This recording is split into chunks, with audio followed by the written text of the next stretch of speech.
Good morning बच्चों, आप सभी का स्वागत है हमारे YouTube channel Rajiv sir official में। और बच्चों, आज हम लोग क्लास 12 का ज्योग्राफी का चैप्टर नंबर 2 पढ़ेंगे, ठीक है।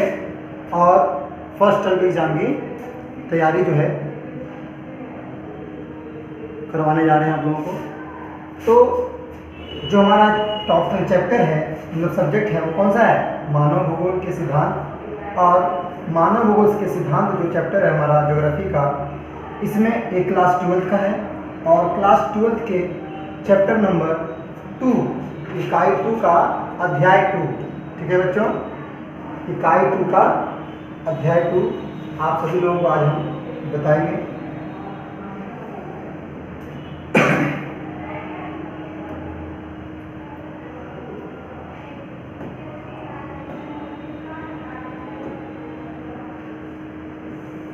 देखिए, तो चैप्टर नंबर 2 में आज का जो हमारा टॉपिक है वो होगा विश्व जनसंख्या, वितरण, घनत्व और वृद्धि। इस चैप्टर का नाम ही है विश्व जनसंख्या और विश्व की जनसंख्या का वितरण किस तरह से है, क्योंकि आज के टॉपिक में हम पूरी दुनिया में जो जनसंख्या का वितरण है, कहीं पे कम है, कहीं पे ज़्यादा है, कहाँ पे ज़्यादा है, कहाँ पे कम है, इसके कौन कौन से कारण हैं जिसकी वजह से कम और ज़्यादा है, इसकी चर्चा करेंगे इस वीडियो में।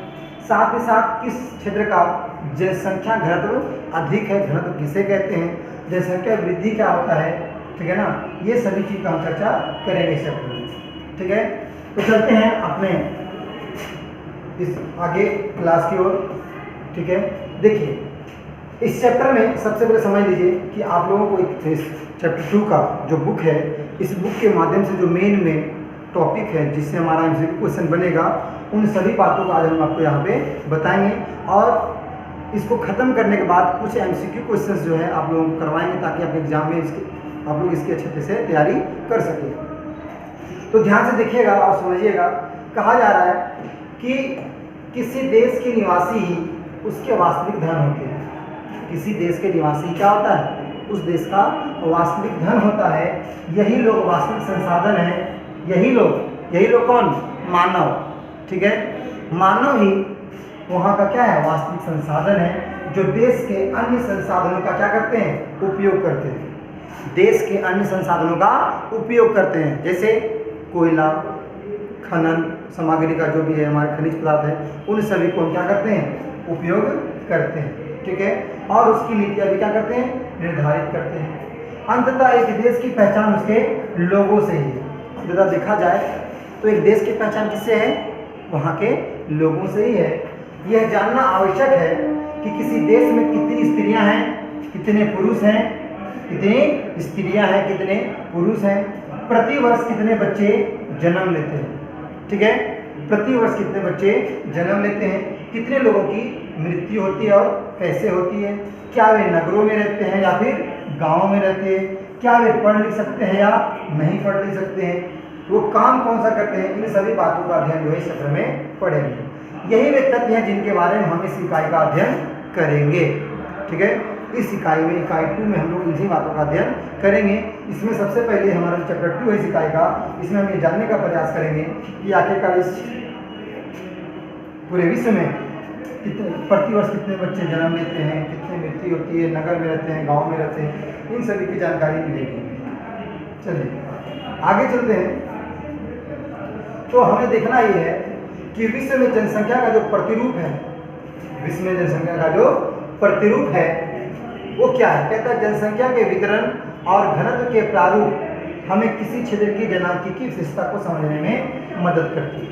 समझ गए कि जनसंख्या किस जगह पर कितना है, कितना घनत्व है, उस क्षेत्र के बारे में हमें अधिक जानकारी देखने को मिलता है। बात करें जनसंख्या वितरण का, तो जनसंख्या वितरण शब्द जो है, यह शब्द का अर्थ होता है भूपृष्ठ पर किस लोग जो है किस प्रकार वितरित है। अर्थात मान लीजिए भूमि है, इस भूमि पर लोग किस प्रकार से वितरित है, यहाँ पे कम है, यहाँ पे ज़्यादा है, यहाँ पे कम है, यहाँ पे कम है, यहाँ पे कम है, समझिए ना। यानी कि जनसंख्या वितरण का मतलब होता है कि इस भूमि पर, इस भूपृष्ठ पर जनसंख्या कहाँ कहाँ पे कम और कहाँ ज़्यादा है, ठीक है। इस बात से लगाया जाता है, ठीक है, कि मोटे तौर पर जनसंख्या का देखा जाए, समझिए बात को, पूरे विश्व में विश्व की जनसंख्या का 90% इसके 10% अस्थक भाग में क्या करता है, निवास करता है। अगर देखा जाए पूरी दुनिया है, इस पूरी दुनिया का 90% जनसंख्या जो है उस पूरे दुनिया का, पूरे वर्ल्ड का 10% क्षेत्रफल एरिया, ठीक है ना, 10% क्षेत्रफल पर 90% जनसंख्या क्या कर रहा है, निवास करता है, ये याद रखना। और उनमें से देखें तो एशिया के 6 देशों को पहचानिए, इनमें से इन 6 देशों में ही सबसे अधिक जनसंख्या देखने को मिलता है, ठीक है। तो एशिया में अगर एक सवाल भी आ जाए कि निम्न में से किस महाद्वीप देश में, ठीक है, सबसे अधिक जनसंख्या पाया जाता है, तो सबसे अधिक जनसंख्या कहाँ पाया जाता है, एशिया में। सबसे बड़ा कॉन्टिनेंट कौन सा है, एशिया कॉन्टिनेंट। तो सबसे ज़्यादा जनसंख्या भी कहाँ पाया जाता है, एशिया कॉन्टिनेंट में पाया जाता है। इनमें से देखिए अगर 6 एशिया देश की बात करें तो चीन, भारत, इंडोनेशिया, पाकिस्तान, बांग्लादेश और रूस, ये 6 वो देश हैं जहां पर जनसंख्या सबसे अधिक पाया जाता है। अब ये बात करें कि दुनिया में सबसे अधिक जनसंख्या किसके पास है, तो सबसे ज़्यादा किसके पास है, चाइना के पास है। कितना है, 103 अरब। कितना है, 103 अरब, ठीक है, कोई दिक्कत। तो 103 अरब नहीं कह सकते इसको कह सकते हैं 1.3 अरब, अर्थात 130 करोड़। अगर करोड़ में कन्वर्ट करेंगे तो 130 करोड़। कहाँ की जनसंख्या, चीन की जनसंख्या नंबर 1 पे आती है। दूसरे नंबर पर आता है कौन सा, भारत। कितना है, 121 करोड़, 121 करोड़। अगर अरब में लिखेंगे तो 1.21 अरब हो जाएगा, ठीक है, ध्यान समझिए। तो विश्व में सर्वाधिक जनसंख्या वाला देश चाइना है, और दूसरा स्थान किसका आता है, भारत का आता है। तीसरा स्थान संयुक्त राज्य अमेरिका का आता है। इतना आपको याद रखना है, ध्यान दें कि सबसे अधिक जनसंख्या वाला देश कौन सा, चाइना। दूसरे नंबर पे कौन आता है, भारत। और तीसरे नंबर पे कौन आता है, अमेरिका। अब ये जानना है, ये तो समझ में आ गया कि सबसे अधिक जनसंख्या जो एशिया कॉन्टिनेंट में पाया गया, ठीक है, सबसे अधिक जनसंख्या कहाँ पाया गया, एशिया कॉन्टिनेंट में। और एशिया के किस देश में सबसे अधिक जनसंख्या है, चाइना में। सिर्फ एशिया में नहीं बल्कि पूरी दुनिया में सबसे अधिक आबादी वाला देश जो है वो चाइना है। दूसरे नंबर पर भारत है। और हो सकता है इस बार का जो जनगणना हो उसमें चाइना को पीछे करते हुए इंडिया हो सकता है आगे निकल जाए या उसके काफ़ी करीब पहुंच जाएगा। एक समय ऐसा आएगा जब चाइना को पीछे करते हुए इंडिया आगे आ जाएगा। लेकिन जनसंख्या इस तरह का वृद्धि होना ये हमारे देश के लिए बहुत ही दुर्भाग्यपूर्ण की बात है, क्योंकि जब जनसंख्या अधिक बढ़ती है तो समस्याएं, तरह तरह की समस्याएं उत्पन्न होना शुरू हो जाता है। लेकिन हम बात करते हैं, हमारा अगला टॉपिक होगा जनसंख्या का घनत्व। तो जनसंख्या का घनत्व हम कैसे निकालते, देखिए भूमि की प्रत्येक इकाई में उस पर रह रहे लोगों के, ठीक है ना, बात को समझिएगा कि मान के चलिए ऐसे समझाते हैं आपको कि ये भूमि एक सीमित भूमि है और इस सीमित भूमि पर, इस भूमि विशेष भूमि पर निवास कर रहे लोगों के अनुपात को, निवास कर रहे लोगों की संख्या के अनुपात को क्या कहा जाता है, जनसंख्या घनत्व कहा जाता है। अर्थात कहें तो लोगों की संख्या और भूमि के आकार के बीच अनुपात को समझना आवश्यक है। यही अनुपात जनसंख्या घनत्व कहलाता है। अर्थात इसे हम देखेंगे सामान्यतः प्रति वर्ग किलोमीटर में मापा जाता है। तो अगर इसका डेफिनेशन कह सकते हैं किसी विशेष क्षेत्र या किसी भूमि क्षेत्रफल, एक निश्चित भूमि पर निवास कर रहे लोगों की संख्या, ठीक है, किसी निश्चित भूमि पर निवास कर रहे लोगों की संख्या को उस वहाँ के क्षेत्रफल से भाग देने पर जो संख्या प्राप्त होता है वही कहलाता है जनसंख्या घनत्व। चलिए एक एग्जाम्पल से समझते हैं। उदाहरण के लिए मान लीजिए कोई एक प्रदेश है जिसका क्षेत्रफल कितना है, 100 वर्ग किलोमीटर। कितना है, 100 वर्ग किलोमीटर स्क्वायर, ठीक है।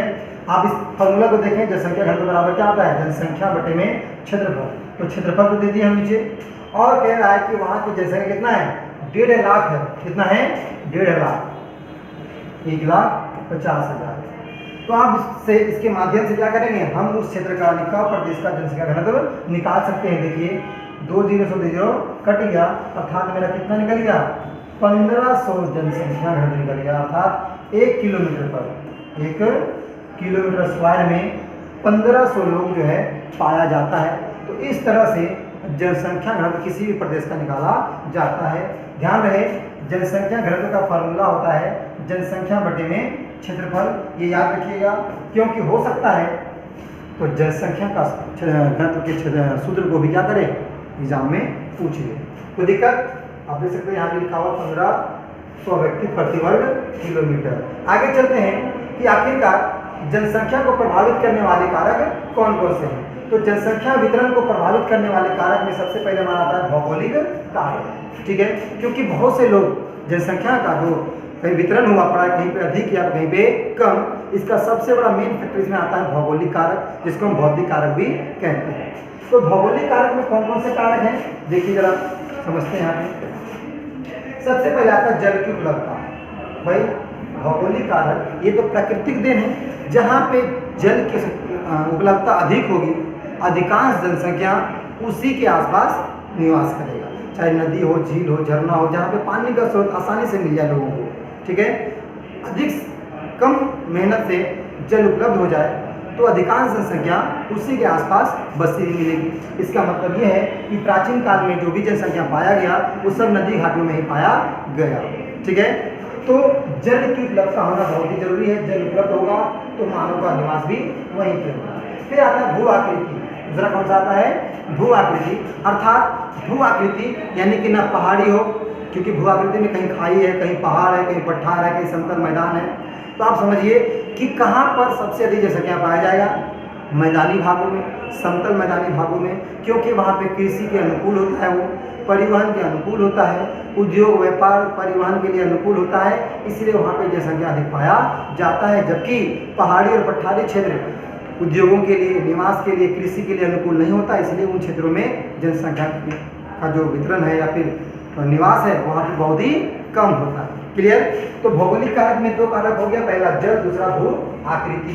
तीसरा जो कारक हमारा आता है वो है जलवायु। कौन सा है? जलवायु। देखिए जिस क्षेत्र का जलवायु अधिक गर्म या अधिक ठंड हो या अधिक वहाँ वर्षा हो रहा हो, वहाँ पे जनसंख्या जो है बहुत ही कम पाया जाएगा। और जहाँ पर जलवायु नॉर्मल हो, ना ज़्यादा गर्मी ना ज़्यादा ठंडा हो, वहाँ पे जनसंख्या अधिक पाया जाता है। अर्थात जलवायु भी जनसंख्या को वितरण करने में, उसको प्रभावित करने में एक बहुत बड़ा कारक बन जाता है। और ये कौन सा कारक है? भौगोलिक कारक है। और चौथा कौन सा कारक? मृदाएं, मिट्टी। तो जहाँ की मिट्टी उपजाऊ होगी, जहाँ पे आसानी से हम कृषि कर सकते हैं, अधिकांश जनसंख्या उपजाऊ मिट्टी के आसपास ही बसते हैं। तो ये 4 भौगोलिक कारक हो गया। पहला आपका जल, जल की उपलब्धता, दूसरा भू आकृति, तीसरा आपका जलवायु और चौथा मृदाएं। ये सभी चीज जहाँ पर आपको आसानी से उपलब्ध हो जाए, अधिकांश जनसंख्या वहीं पे आपको बसा हुआ मिलेगा। ये कौन सा कारक हो गया? भौगोलिक कारक। दूसरा कारक आता है हमारा आर्थिक कारक। ठीक है, जनसंख्या वितरण करने वाले कितने कारक हैं? एक भौगोलिक कारक, दूसरा आर्थिक कारक, ध्यान रखिएगा। और तीसरा आता है सामाजिक एवं सांस्कृतिक कारक। तो भौगोलिक कारक भी के कितने कारक हैं? 4 कारक। अब आर्थिक कारक में देखिए, आर्थिक कारक कौन कौन से हैं? पहला खनिज। आर्थिक कारक मतलब वैसा कारक जहाँ से हम अपना इनकम, जीवन यापन करने के लिए, रोजगार के लिए कुछ हमें आमदनी मिल जाती है। ठीक है ना, तो लोग चाहता है कि जहाँ हमें रोजगार मिले उसी के आसपास हम जाके बस जाए। तो जहाँ से खनिज मिलते हैं, जिन क्षेत्रों में खनिज की संख्या अधिक है या खनिज संसाधन से प्रचुर भरपूर क्षेत्र, उन्हीं क्षेत्रों के आसपास जो है सर्वाधिक जनसंख्या बसती है, क्योंकि वहाँ पे लोगों को आसानी से खनिज काम मिल जाता है, रोजगार मिल जाता है, खनन का कार्य करते हैं, तो रोजगार मिलने की वजह से वे लोग वहीं पे जो है रहना शुरू कर देते हैं, यानी कि वहाँ का जनसंख्या होता है सघन बना देता है। दूसरा आता है हमारा आर्थिक कारक में नगरीकरण। भाई नगरों में भी जहाँ पे बेहतर अच्छी सुविधाएं हो, रोजगार के पर्याप्त अवसर हो, रहन सहन की उच्च व्यवस्थाएं हो, ठीक है, शिक्षा चिकित्सा जहाँ पे बेहतर मिलता हो, अधिकांश लोग उन्हीं क्षेत्रों में रहने का प्रयास करते हैं, उसी में रहते हैं, और इससे वहाँ का जनसंख्या घनत्व जो है बहुत ही बढ़ जाता है। ठीक है, तो आर्थिक कारण में हमारा कौन सा आ गया? नगरीकरण। आर्थिक कारण में कौन सा आया? नगरीकरण। और तीसरा आता है हमारा औद्योगिकरण। जिन क्षेत्रों में रोजगार अधिक होता है, जिन क्षेत्रों में रोजगार अधिक होता है, अधिक उद्योग लगे होते हैं, ठीक है, तो उन उद्योगों के आसपास जो लोग उस उद्योग में काम करने वाले लोग होते हैं, उसी के आसपास जो है वो बस जाते हैं। तो औद्योगिकरण के वजह से भी जो बड़े बड़े औद्योगिक शहर हैं, देखिएगा दिल्ली, मुंबई, कलकत्ता, ये सभी एक महानगर का रूप क्यों ले लिए? क्योंकि इन शहरों में उद्योगों की स्थापना बहुत बड़ी मात्रा में, बड़े बड़े उद्योग लगे हुए हैं और लोग वहाँ जाके रोजगार प्राप्त करते हैं और वहीं पे आसपास में वे लोग रहते हैं। इसलिए औद्योगिकरण भी जो है जनसंख्या वितरण करने को प्रभावित करने वाला एक कारक है। वो भी कौन सा कारक? आर्थिक कारक। क्लियर? तो आर्थिक कारक में कितने कारक आ गए? 3 कारक, खनिज, नगरीकरण और औद्योगिकरण। ठीक है, आगे चलते हैं। तो तीसरा कारण जो होता है वो है हमारा सामाजिक एवं सांस्कृतिक कारक। वह स्थान जो धार्मिक रूप से सांस्कृतिक महत्व अधिक रखता है, तो लोग वहाँ पे आकर्षित हो जाते हैं और लोग वहीं पर जाकर के रहते हैं। जैसे कि आप देख सकते हैं हरिद्वार, बनारस, क्योंकि ये धार्मिक रूप से बहुत ही ज़्यादा प्रसिद्ध है, तो लोग वहीं पे जाकर रहना पसंद करेंगे। और जो धार्मिक रूप से प्रसिद्ध नहीं है, या फिर वैसे क्षेत्र जहाँ पे बहुत ज़्यादा हिंसा होता है, ठीक है ना, वहाँ पे जनसंख्या ज़्यादा निवास नहीं करता है। तो शांति प्रदेश, जहाँ बहुत शांति हो, धार्मिक महत्व रखता हो, जहाँ की संस्कृति बहुत ही अच्छी हो, लोगों का उसको ज़्यादा महत्व देता हो, उसको बहुत ज़्यादा आदर करते हो, ठीक है ना, तो लोग वहीं पे जाकर अधिक बसते हैं, वहीं पे जनसंख्या अधिक पाया जाता है। और धार्मिक रूप से, सांस्कृतिक रूप से, राजनीतिक रूप से देखा जाए अगर वहाँ पे अशांति क्षेत्र है, बहुत ज़्यादा विद्रोह होता है, बहुत ज़्यादा झगड़े होते हैं, वहाँ पे जनसंख्या कम पाया जाता है। यानी कि जनसंख्या वितरण को प्रभावित करने वाले कितने कारक? 3 कारक। कौन कौन से? भौगोलिक कारक, आर्थिक कारक और सामाजिक एवं सांस्कृतिक कारक। भौगोलिक कारक में कौन कौन सा आ गया? तो जल की उपलब्धता, और कौन सा आ गया? भू आकृति, और कौन सा आ गया? जलवायु और मृदाएं। आर्थिक कारक में कौन कौन से आ गए? खनिज, नगरीकरण और औद्योगिकरण। तो इस तरह से आप सभी लोग अपने एग्जाम में अगर इस तरह से कोई संबंधित कोई सवाल पूछ ले कि निम्नलिखित में से कौन सा जनसंख्या वितरण को प्रभावित करने वाला भौगोलिक कारक नहीं है, पूछ लेगा कि नहीं है। ऑप्शन ए जलवायु, बी जल, सी भूआकृति, डी नगरीकरण। तो आप किस पर टिक मारेंगे? आपको पता चल गया होगा। आप टिक मारेंगे डी पर, क्योंकि नगरीकरण वो भौगोलिक कारक नहीं। कोई दिक्कत? अब देखिए अगला पॉइंट आता हमारा जनसंख्या वृद्धि या फिर जनसंख्या परिवर्तन। तो ध्यान देखिए, जनसंख्या परिवर्तन हम कब देखेंगे? जब किसी 2 समय अंतरालों के बीच, जब 2 समय अंतरालों के बीच जनसंख्या में परिवर्तन होता है, ठीक है ना। देखिए क्या कहता है, किसी क्षेत्र में समय की किसी निश्चित अवधि के दौरान बसे हुए लोगों की संख्या में परिवर्तन से है, ठीक है ना, उसी को क्या कहते हैं? जनसंख्या परिवर्तन। यह परिवर्तन धनात्मक भी हो सकता है और ऋणात्मक, अर्थात कभी कभी 2 समय के अंतराल में जनसंख्या बढ़ भी जाता है और कभी कभी घट जाता है। जैसे मान के चलिए कि 2010 और 2020 या तो जनसंख्या बढ़ेगा या जनसंख्या घटेगा, 2 में से काम होगा, इसलिए यानी कि वो धनात्मक हो सकता है और ऋणात्मक हो सकता है। कोई दिक्कत? चलिए हम देखते हैं कि जनसंख्या वृद्धि के बारे में कुछ बात, यानी कि उदाहरण के लिए अगर देखें तो भारत की 2001 में क्या हुआ था? जनगणना हुआ था। तो उस जनगणना के अनुसार भारत की जनसंख्या कितना था? 102.70 करोड़। जी हाँ, ये याद रखिएगा डाटा। भारत 2001 की जनगणना के अनुसार भारत की जनसंख्या 102.70 करोड़ था, ठीक है। और ये हो गया वन टाइम, ठीक है, एक समय। दूसरा समय क्या हो गया? जब हमने जनगणना किया कब? 2011 में। तो हमने देखा कि हमारी जनसंख्या कितनी हो गई? 121.02 करोड़, ठीक है। अब बताओ, ये 2 समय अंतराल हो गया। इन 2 समय अंतरालों के बीच में जो संख्या में परिवर्तन हुआ उसी को हम जनसंख्या परिवर्तन कहते हैं। यह परिवर्तन धनात्मक हो सकता है या फिर ऋणात्मक। आप कंपेयर कीजिए, ये धनात्मक हुआ या ऋणात्मक। भाई जनसंख्या बढ़ा है, इसका मतलब क्या हुआ है? धनात्मक हुआ है। क्या हुआ है?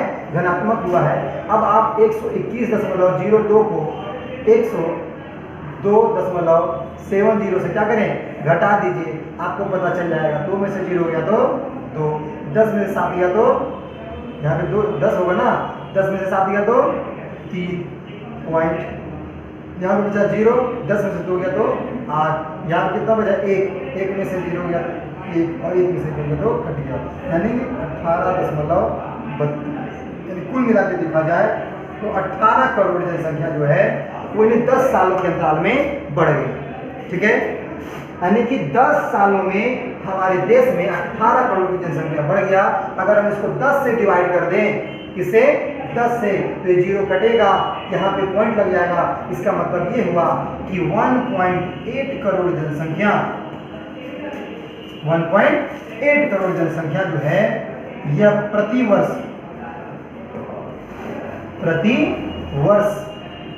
भारत में जुड़ जाता है। 1.8 करोड़ जनसंख्या, अरे इतना जनसंख्या तो ऑस्ट्रेलिया का भी नहीं है, इतना जनसंख्या ऑस्ट्रेलिया का भी नहीं है। और हम लोग हर एक साल एक नया ऑस्ट्रेलिया पैदा कर ले रहे हैं। सोच सकते हो हम लोग कहाँ जाएंगे, अगर यही रेशियो रहा तो हम लोग कहाँ पहुँच जाएंगे। और फिर जब संसाधन का कमी हो जाएगी तो हम लोग आपस में लड़ेंगे झगड़ेंगे। थोड़ा जनसंख्या पर नियंत्रण करना सीखो भाई, ठीक है।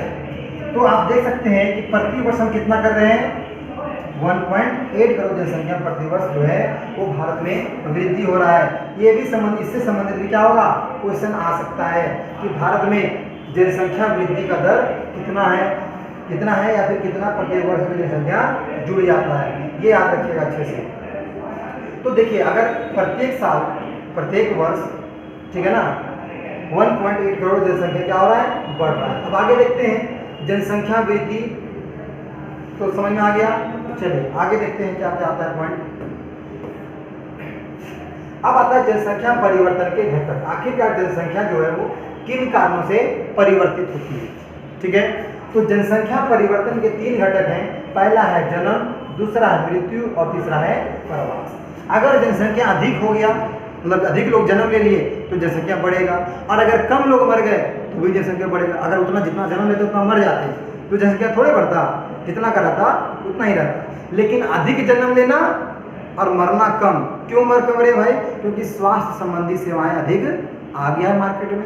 कुछ बीमारी होती है उसका इलाज आ गया है, जिससे हम बच जाते हैं और जनसंख्या को बढ़ाते जा रहे हैं और बढ़ाते जा रहे हैं। तो कहीं ना कहीं जनसंख्या परिवर्तन में जन्म दर और मृत्यु दर ये दोनों ही बहुत ही प्रभावी है। और तीसरा आता है हमारा प्रवास। प्रवास का मतलब होता है एक स्थान को छोड़कर किसी दूसरे स्थान पर चले जाना। क्या कहलाता है, प्रवास कहलाता है। कोई दिक्कत?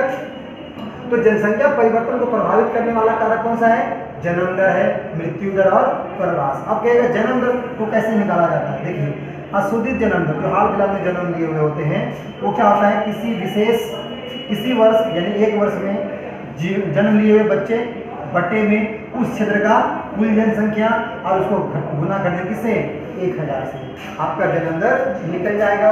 ठीक इसी तरह से मृत्यु दर भी निकाला जाता है। एक वर्ष में जितने लोग मरे उसकी संख्या, उस क्षेत्र की कुल जनसंख्या और उसको गुना कर देंगे 1000 से, तो वहाँ का जो मृत्यु दर भी निकल जाता है। अर्थात जन्म दर और मृत्यु दर क्या करता है, जनसंख्या परिवर्तन को प्रभावित करता है। और अब बात आता है किसका, प्रवास का। तो प्रवास देखिए कहता है जन्म और मृत्यु के अतिरिक्त एक और घटक है जिससे जनसंख्या का आकार क्या हो जाता है, परिवर्तित हो जाता है। क्या हो जाता है, परिवर्तित हो जाता है। जब लोग एक स्थान से दूसरे स्थान पर जाते हैं तो वह स्थान क्या कहलाता है, वह स्थान जहाँ से लोग गमन करते हैं, यानी कि जहाँ से वो जाते हैं, जहाँ से वे लोग जाते हैं उसे क्या कहते हैं, उद्गम स्थान। क्या कहते हैं उसको, उद्गम स्थान कहते हैं। ठीक है, और जिस स्थान से आगमन करते हैं वह गंतव्य स्थान कहलाता है। क्या कहलाता है, जिस स्थान में आगमन, तो यहाँ से गए और यहाँ पर आ गए, यहाँ पर क्या हो गए, आ गए, तो ये कौन सा स्थान कहलाएगा, आगमन स्थान। क्या कहलाएगा, आगमन स्थान कहलाएगा। ठीक है, सॉरी गंतव्य कहलाएगा। क्या कहलाएगा, गंतव्य स्थान। तो जहाँ से मनुष्य या मानव एक क्षेत्र से निकलता है वह कौन सा क्षेत्र कहलाता है, उद्गम क्षेत्र। और जहाँ जाके पहुँचता है, जहाँ आता है उसे कहते हैं गंतव्य क्षेत्र या गंतव्य स्थान। क्लियर। कोई दिक्कत? अब देखिए, उद्गम स्थान जनसंख्या में कमी को दर्शाएगा, क्योंकि यहाँ से बंदा उठ करके वहाँ चला गया तो यहाँ की जनसंख्या की कमी हो गई, और यही बंदा यहाँ पहुँच गया, यहाँ पे आगमन किया, तो गंतव्य स्थान किसको दर्शाता है?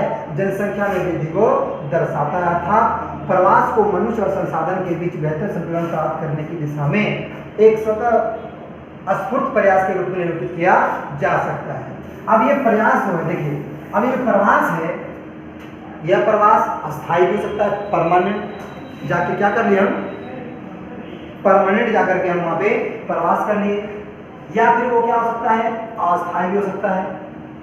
ठीक है, ये क्या हो सकता है, प्रवास अस्थायी हो सकता है, अस्थायी हो सकता है, या फिर ये मौसमी भी हो सकता है कि भाई बरसात का मौसम हुआ, बारिश बहुत ज़्यादा आ गया, बाढ़ आ गया, यहाँ से निकल करके हम कहीं और चले गए और उसके बाद जो है सो वहाँ पर वापस आ गए।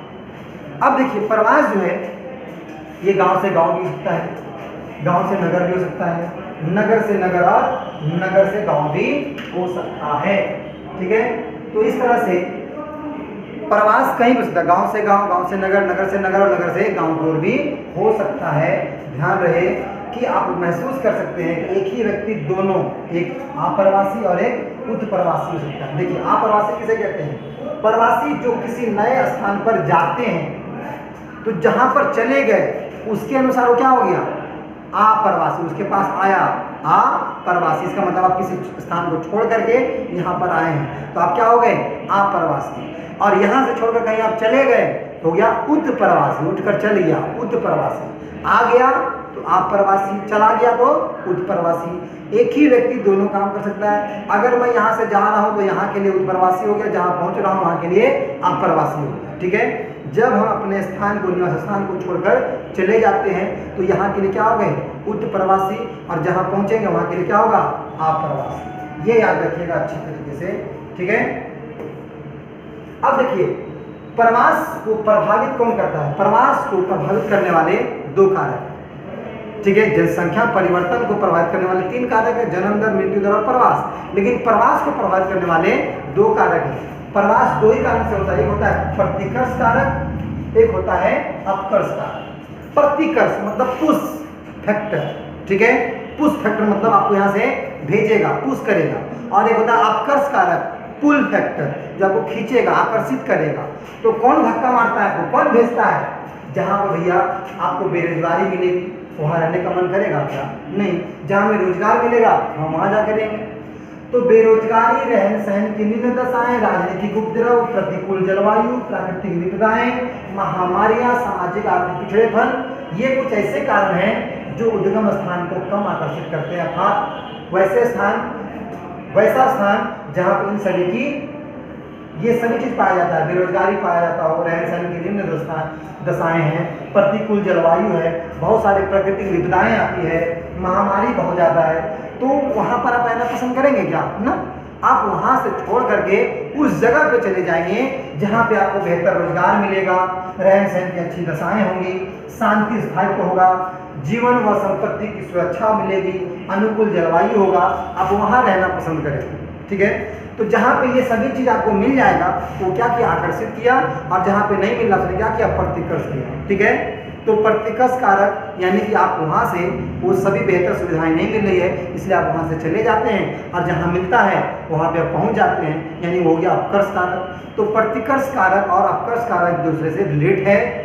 आपको रोजगार नहीं था, ये प्रतिकर्ष कारक है, लेकिन जहाँ रोजगार है अपकर्ष कारक है। ठीक है, तो इसके माध्यम से क्या होता है, बहुत बड़ी जनसंख्या एक क्षेत्र से निकल करके दूसरे क्षेत्र में चली जाती है। तो ये हो गया प्रवास के कारक। ठीक है, क्या हो गया, प्रवास के कारक। अब ध्यान दीजिएगा कि पृथ्वी पर आज जो है वर्तमान में 700 करोड़, पूरी पृथ्वी पर वर्ल्ड में जनसंख्या कितना है, टोटल 700 करोड़ से भी अधिक हो चुका है। कितना हो चुका है, 700 करोड़ से भी अधिक हो चुका है। ठीक है, और आप देख सकते हैं कि पिछले 500 वर्षों में मानव संख्या कितना हुआ, केवल 10 गुना बढ़ा। उसके बाद अकेले 20वीं शताब्दी में जनसंख्या कितना बढ़ गया, 4 गुना बढ़ गया। और प्रति वर्ष जो पूरी दुनिया में 8 करोड़ लोग पहले की जनसंख्या में क्या होते हैं, जुड़ जाते हैं। ये भी क्वेश्चन आप याद रखिएगा कि पूरी दुनिया में 8 करोड़ जनसंख्या प्रत्येक वर्ष जुड़ता जाता है, हर एक वर्ष। उसमें से 1.8 करोड़ तो अकेले भारत बढ़ा देता है। पूरी दुनिया मिलकर के 8 करोड़ बढ़ता है, और अकेले भारत कितना कर देता है? 1.8। अब तक 2 करोड़ भी पार कर देगा, ठीक है ना। तो इतना जो है सो बढ़ाता है, ये ध्यान रखिएगा। अब आता है कुछ खास क्वेश्चन अब नहीं बचा।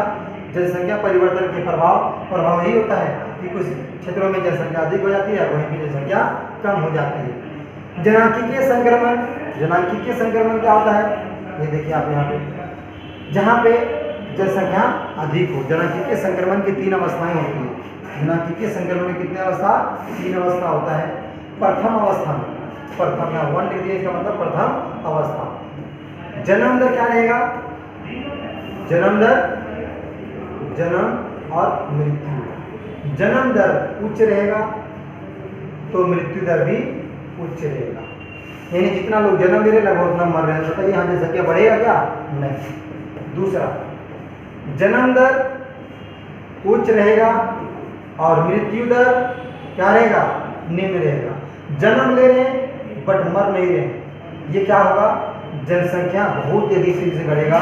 इसी स्थिति को कहते हैं जनसंख्या विस्फोट। इसी स्थिति को हम क्या कहते हैं? जनसंख्या विस्फोट कहते हैं। अचानक से जनसंख्या खड़बड़ा जाएगा भाई साहब, इतना जनसंख्या आ जाएगा कि आप एक्सपेक्ट नहीं कर सकते हैं कि आखिरकार हमारे देश में जनसंख्या क्यों बढ़ गया। क्योंकि जन्म लेने वालों ने छोड़ा नहीं, लेकिन मरने वालों ने मरना छोड़ दिया, कम हो गया। क्यों मरना छोड़ दिया? क्योंकि स्वास्थ्य संबंधी सुविधाएं जो है वो मौजूद हो गया, उसमें सुधार आ गया, एक से बढ़कर एक टेक्निक आ गया, एक से बढ़कर एक टेक्नोलॉजी आ गया, दवाई आ गया, जिसकी वजह से मनुष्य महामारियों से बढ़ता नहीं है, बच जाता है, जिसके फलस्वरूप क्या होता है? जनसंख्या विस्फोट। तीसरी अवस्था में क्या होता है?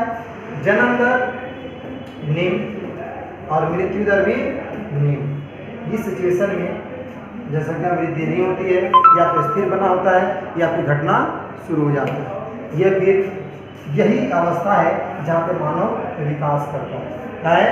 यही अवस्था जो है जहाँ पे मानव विकास करता है। कोई दिक्कत समझ में आ गया? अब देखिए एक सवाल और भी आता है कि जनसंख्या नियंत्रण के उपाय क्या है?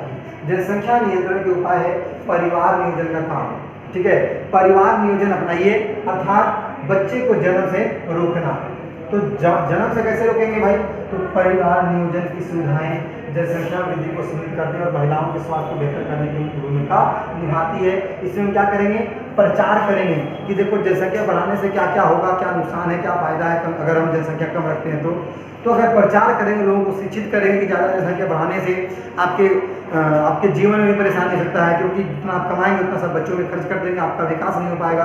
तो अच्छे तरीके से लोगों को समझाना होगा ताकि वो जनसंख्या को ज़्यादा ना बढ़ा सके। उसके बाद गर्भ निरोधक की सुगम उपलब्धता, अर्थात जो गर्भ निरोधक गोलियां होता है या बहुत सारे ऐसे आइटम्स आ गए हैं जिससे हम गर्भ धारण करने से उसको रोक सकते हैं, ठीक है। तो लोगों को इसके बारे में जागरूकता करना, प्रचार करना, इन सभी चीज़ के माध्यम से हम उसको जनसंख्या को रोक सकते हैं और इस प्रकार अपनी जनसंख्या पर नियंत्रण प्राप्त कर सकते हैं। तो मेन है हमारा परिवार नियोजन कार्यक्रम को आगे बढ़ाना, ठीक है।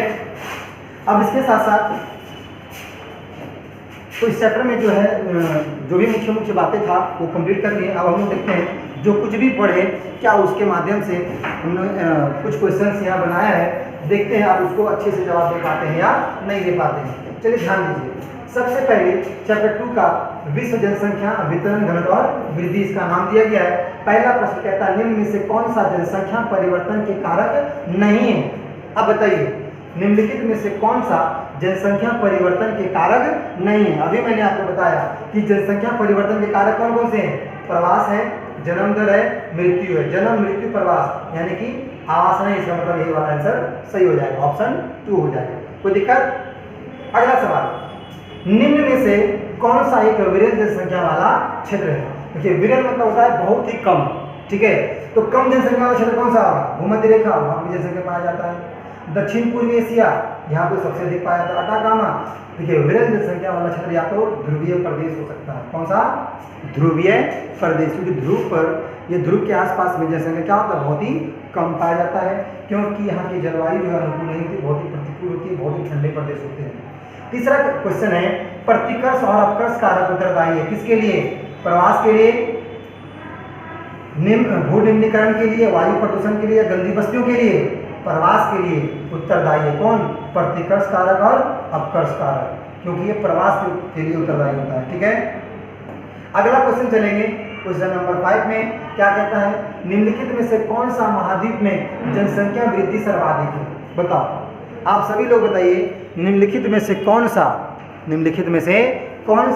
महाद्वीप में जनसंख्या वृद्धि सर्वाधिक है? तो 7 को महाद्वीप है भाई, सबसे बड़ा कौन सा है? एशिया, सबसे बड़ा एशिया। तो सबसे ज्यादा जनसंख्या में कहाँ पाया जाता है? एशिया में। सिंपल। किस वर्ष विश्व में की मानव संख्या 6 अरब हुई? लगभग 1999 के आसपास, यानी 20वीं शताब्दी। ठीक है ना, 21वीं शताब्दी के आरंभ में ही हमारा ये आरंभ ही माना जाता है, उसी के आसपास में, क्योंकि वो अप्रोक्स माना गया कि 6 अरब हो चुका है। फिर आता है, किस द्वीप में सर्वाधिक जनसंख्या घनत्व पाया जाता है? तो जावा द्वीप पर सबसे सर्वाधिक जनसंख्या पाया जाता है। सर्वाधिक सड़क घनत्व और सबसे अधिक वाहनों की संख्या निम्नलिखित में से किस महादेश में है? उत्तरी अमेरिका में है। जनसंख्या वितरण को प्रभावित करने वाले कारकों में सबसे महत्वपूर्ण कारक कौन सा है? स्थलाकृति, मिट्टी, प्राकृतिक वनस्पति या जलवायु? आप बताइए। स्थलाकृति मतलब हो गया भू-आकृति, मिट्टी भी है, प्राकृतिक वनस्पति भी है, जलवायु भी है। तो इसमें से सबसे ज़्यादा इंपॉर्टेंट होता है हमारा जलवायु, क्योंकि जलवायु तो बहुत ही इंपॉर्टेंट है। वहाँ का अगर मौसम अच्छा होगा तभी वहाँ का स्थलाकृति में पसंद आएगा, वहाँ की मिट्टी पसंद आएगा, अदरवाइज में पसंद नहीं आएगा। यानी कि जलवायु बहुत ही इंपॉर्टेंट रोल निभाता है। आगे देखते हैं क्वेश्चन नंबर 10 में, निम्नलिखित में से किस देश का लिंग अनुपात विश्व में सर्वाधिक है? ठीक है, तो लिंग अनुपात सबसे ज्यादा किसमें है? लाटविया में है। वैसे ये क्वेश्चन अगले चैप्टर में भी आपको देखने को मिल जाएगा। चीन की आबादी कितनी है? 1 अरब, 1.5 अरब, 1.3 अरब, 1.4 अरब, 1.3 अरब। आगे, जनांकीय संक्रमण सिद्धांत किसने दिया? जनांकीय संक्रमण का सिद्धांत किसने दिया था? बताओ। मार्शल ने, अमर्त्य सेन ने, नोटेस्टीन ने, या इनमें से कोई नहीं? नोटेस्टीन ने दिया था। किसने दिया था? नोटेस्टीन ने दिया था। क्वेश्चन नंबर 13 में देखिए, निम्नलिखित में से कौन सघन जनसंख्या वाला क्षेत्र है? सबसे अधिक जनसंख्या वाला क्षेत्र जो है या सघन जनसंख्या वाला क्षेत्र कौन सा है? क्या भूमध्य रेखीय प्रदेश है? ये जो पृथ्वी है भूमध्य रेखा, यहाँ पे अधिक जनसंख्या पाया जाता है। ध्रुवीय प्रदेश यहाँ पे पाया जाता है। मरुस्थलीय प्रदेश रेगिस्तान में ज़्यादा पाया जाता है, या फिर दक्षिण पूर्वी एशिया में अधिक पाया जाता है। ये रहा एशिया, यहाँ पे ये सारा एशिया है। दक्षिण में हिंदुस्तान है, इधर इंडोनेशिया है, पाकिस्तान है, बांग्लादेश है, रूस है। सिंपल सी बात है, सबसे अधिक जनसंख्या घनत्व वाला जो क्षेत्र है वो कौन सा है? दक्षिण पूर्वी एशिया क्षेत्र है। ठीक है, आगे अब बताइए, आयु समूह में जनसंख्या का आकार उन देशों में बड़ा होता है जहां, ठीक है, अब आयु समूह तो आपको बता रखे हैं, 3 आयु समूह है। बाल आयु वर्ग, बाल वर्ग यानी कि चाइल्ड एज ग्रुप, सेकंड में आता है यंग एज ग्रुप, और थर्ड में आता है ओल्ड एज ग्रुप, यानी कि बच्चों का समूह, जवानों का समूह और बुढ़ापों का समूह। अब बताइए, आयु समूह में जनसंख्या का आकार उन देशों में बड़ा होता है जहां पर जन्म दर उच्च होता है, जन्म दर निम्न होता है। भाई जन्म दर निम्न होगा तो आकार बड़ा होगा ही नहीं, मृत्यु दर उच्च होगा वहाँ भी आकार होगा नहीं। ठीक है, अब 2 चांस हो गया, तो 1 होगा या फिर 4 होगा। अब सोचिए, जन्म दर अगर उच्च हो जाए और मृत्यु दर भी उच्च हो जाए तो क्या हमारा जनसंख्या आकार बढ़ेगा? नहीं। यानी कि जन्म लेना तो कोई लोग छोड़ेंगे नहीं, लेकिन हाँ मृत्यु दर को हम कम कर सकते हैं, और मृत्यु दर को जब हम कम कर देंगे तो उस क्षेत्र का जनसंख्या क्या हो जाएगा? बढ़ जाएगा। जन्म लेना जल्दी को छोड़ेगा नहीं, जन्म दर तो ऑफिशियली होता ही रहेगा, वो बढ़ता ही रहेगा। लगभग जितने लोगों को जन्म लेने हैं वो तो लेंगे ही, क्योंकि उसे अपने परिवार, अपना वंश तो बढ़ाना ही हो। लेकिन वहाँ पे जनसंख्या बड़ा कब होगा? जब वहाँ का मृत्यु दर क्या हो जाएगा? निम्न हो जाएगा। इसका मतलब आपका ऑप्शन क्या सा होगा? ऑप्शन 4 होगा। क्वेश्चन 15 में क्या कहता है देखिए, निम्नलिखित में से कौन सा एक विरल जनसंख्या वाला क्षेत्र नहीं है? विरल जनसंख्या वाला क्षेत्र नहीं है। अटाकामा, भूमध्य रेखीय प्रदेश, दक्षिण पूर्वी एशिया, ध्रुवीय प्रदेश। भाई ये विरल जनसंख्या वाला नहीं है, ये तो सघन जनसंख्या वाला है, इसलिए ये वाला आंसर हो जाएगा। फिर आगे चलेंगे क्वेश्चन नंबर 16 में, निम्नलिखित में से कौन सा एक प्रतिकर्ष कारक नहीं? प्रतिकर्ष मैंने बताया था कि जो व्यवस्थाएं यहाँ पे अनुकूल नहीं होगी वो कौन सी कारक है? प्रतिकर्ष कारक है। तो देखिए, जलाभाव, चिकित्सा शैक्षणिक सुविधाएं, बेरोजगारी और महामारी। जहाँ पर चिकित्सा शैक्षणिक सुविधाएं अच्छी नहीं होगी वो कौन सा कारक? प्रतिकर्ष कारक। बेरोजगारी है, प्रतिकर्ष कारक। महामारी है, प्रतिकर्ष कारक। भैया जल में अभाव हो, हमें क्या फर्क पड़ता है? जल तो हम कहीं ना कहीं से उस उपाय कर लेंगे, यानी कि ये जो है प्रतिकर्ष कारक नहीं है। ये जल अभाव जो है ये प्रतिकर्ष कारक नहीं है। इसका मतलब हमारा आंसर कौन सा होगा? 1 होगा। अब चलते हैं आगे। सबसे अधिक जनसंख्या वाला महाद्वीप कौन सा है? महाद्वीप पूछ रहा है, एशिया है। कौन सा? एशिया। निम्नलिखित में से कौन सा एक तथ्य सत्य नहीं है? यानी कि 4 तथ्य दिया है, इसमें एक तथ्य सही होगा और बाकी के सब क्या, मतलब 3 तथ्य सही होंगे और एक तथ्य जो है वो गलत होगा। तो अगर आप अभी ध्यान से जो हमने पढ़ाया चैप्टर अगर सुने होंगे तो बहुत इजी तरीके से आप बता सकते हैं। देखिए सबसे पहले में क्या लिख रहा है? ए में 1 में विगत 500 वर्षों में मानव जनसंख्या कितना बढ़ गया? 10 गुना बढ़ा। विश्व जनसंख्या में प्रति वर्ष 8 करोड़ लोग जुड़ जाते हैं। ये भी सही, ये भी सही। 5 से 6 अरब तक बढ़ने में जनसंख्या को 100 वर्ष लगे। ये भी सही। जनांगीय संक्रमण की प्रथम अवस्था में, नहीं ये गलत हो जाएगा भाई। 5 अरब से लेके 6 अरब तक बढ़ने में जनसंख्या को 100 वर्ष नहीं लगा, यानी कि ये गलत बात है। जनांगीय संक्रमण की प्रथम अवस्था में जनसंख्या वृद्धि उच्च होती है। हाँ भाई, अभी मैंने बताया कि प्रथम अवस्था में जन्म दर उच्च होती है और मृत्यु दर भी क्या होता है? उच्च होता है। द्वितीय अवस्था में बताया था जन्म दर उच्च होता है लेकिन मृत्यु दर निम्न होता है। तृतीय अवस्था में मैंने बताया था जन्म दर निम्न होता है और मृत्यु दर भी निम्न होता है। अब बताइए प्रथम अवस्था में जन्म दर उच्च है कि नहीं है? ये सही बात है, ये भी सही है, ये भी सही। इसका मतलब ये गलत बात है, यानी कि यही हमारा आंसर होगा ऑप्शन 3। कोई दिक्कत? आगे बढ़ते हैं। विश्व में सर्वाधिक जनसंख्या कहाँ पे मिलेगी? पूरी दुनिया में अधिक जनसंख्या कहाँ पाया जाएगा? बताओ।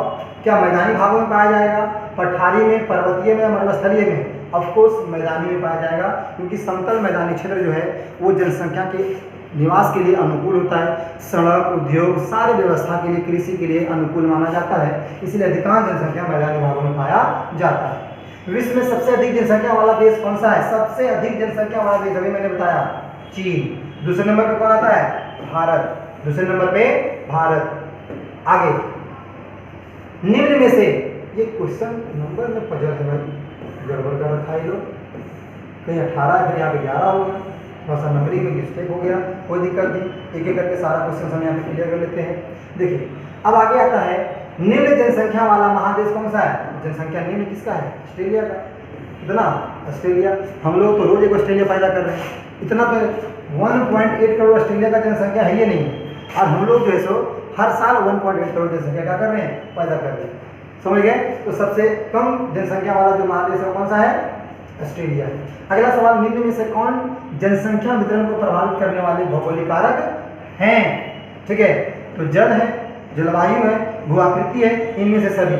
ऑप्शन कौन सा होगा? इनमें से सभी। कोई दिक्कत? आगे 2011 की जनगणना के अनुसार भारत की कुल जनसंख्या कितनी है? 121.05, 101.02, 102.05 या 112.02। तो पूछ रहा है 2011 के अनुसार, 2011 के अनुसार। और अभी मैंने आपको बताया था कि 102 करोड़ था और अब वो 2001 में 102 था और 2011 में कितना हो गया? 121। अब 121 यहाँ पे कहीं लिखा है, देख लो, ये वाला 121 है। ठीक है, क्योंकि 121 और कहीं है नहीं। पॉइंट का बाद जो पॉइंट के जो डिजिट है वो 19-20 कहीं होता है, कहीं 2, कहीं 3, कहीं 4 लिखा हुआ था, लेकिन वो मायने नहीं रखता है। ठीक है, हालांकि ये 0.02 था, यहाँ पे 0.5 लिखा हुआ है, लेकिन हमारा मेन कौन सा है? 121 करोड़। भारत में पूर्ण जनगणना पहली बार कब हुई थी? 1881। कब हुआ था? 1881 में। देखिए 1872 में पहली बार जनगणना किया गया, लेकिन वो सफल नहीं हुआ, संपूर्ण नहीं किया गया, उसको पूरा नहीं किया गया। लेकिन 1881 में पूरी तरह से संपूर्ण जनगणना किया गया। ठीक है ना, भारत का संपूर्ण जनगणना पहली बार कब हुआ था? 1881 में। लेकिन पहली बार जनगणना कब हुआ था? 1872 में। लेकिन उसको पूरा क्लियर नहीं किया गया था, संपूर्ण जनसंख्या का जनगणना नहीं किया जाता, इसलिए उसको छोड़ दिया जाता, उसको गिनती नहीं किया जाता। लेकिन पहली बार हमने पूरी भारत में जनगणना किया, कब किया? 1881 में किया। ठीक है बच्चों, तो उम्मीद करते हैं कि आपका जो चैप्टर नंबर 2 है ये अच्छे तरीके से आपको समझ में आ गया होगा। ठीक है, तो 2 नंबर का जो चैप्टर है ये 2 अच्छे तरीके से आपको समझ में आ गया होगा। ठीक है, तो उम्मीद करते हैं कि आपका जो चैप्टर नंबर 2 है ये अच्छे तरीके से आपको समझ में आ गया होगा। ठीक है, तो 2 नंबर का जो चैप्टर है ये 2 अच्छे तरीके से आपको समझ में आ गया होगा। ठीक है, तो मन लगाकर पढ़ते रहिए। और यह वीडियो को अगर आपके कोई भाई या दोस्त है, ठीक है ना, तो इस वीडियो को भी आप उसके साथ पास शेयर कीजिए ताकि वो घर में बैठ के फर्स्ट टर्म की एग्जाम की तैयारी वो कर सके। ठीक है, मिलेंगे नेक्स्ट वीडियो में, तब तक आप लोग मन लगाकर पढ़ते रहिए। ठीक है।